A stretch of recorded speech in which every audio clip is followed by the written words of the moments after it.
Welcome back to Weekend Prime. Nearly 5 decades after freedom fighter Kungu Karumba disappeared in Uganda, 2 more Kenyan activists, Bob Njagi and Nicholas Oyo, have gone missing under strikingly similar circumstances.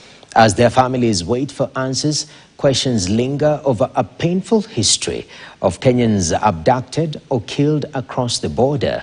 Our political affairs reporter Grace Nganga pieces together a story that seems to keep repeating itself.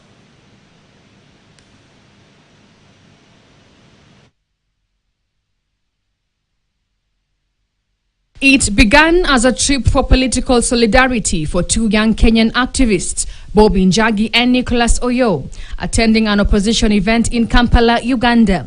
But on November 1st, witnesses say armed men in plainclothes dragged them into unmarked vehicles. Weeks later, silence. Their phones remain off. Uganda's security agencies deny holding them, and their families are losing hope.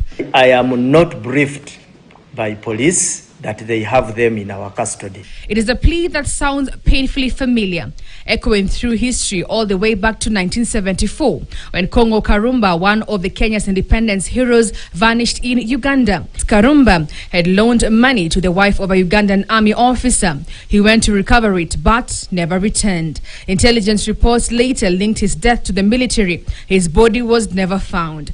A year later, in 1973, Okech Amara, a Kenyan working for the Eastern African Railways, was reported missing in Uganda. U.S. congregational records later noted he was found murdered under unclear circumstances.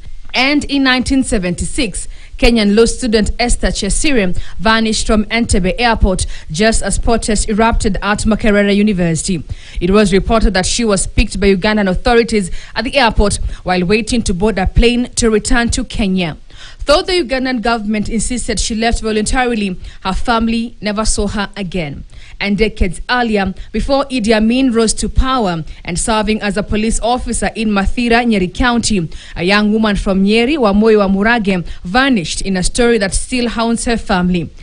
Amin reportedly fell in love with Wamoyo and the two eloped to Uganda. Years later, when Amin became Uganda's president, Wamoyo's relatives searched for her in vain, scanning the crowds at his rallies, hoping to catch even a glimpse of her. But she never appeared, and her fate remains one of the many unanswered mysteries linking Kenya and Uganda. Different times, different stories, but the same unanswered questions.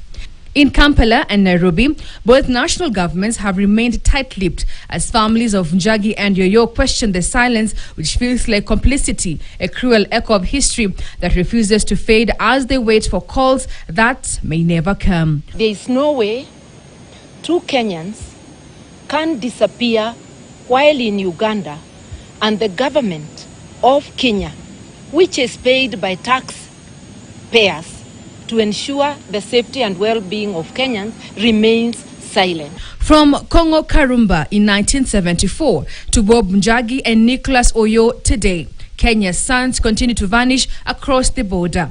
The demand is simple: bring them home, dead or alive. Grace Nganga, KTN. Tonight, the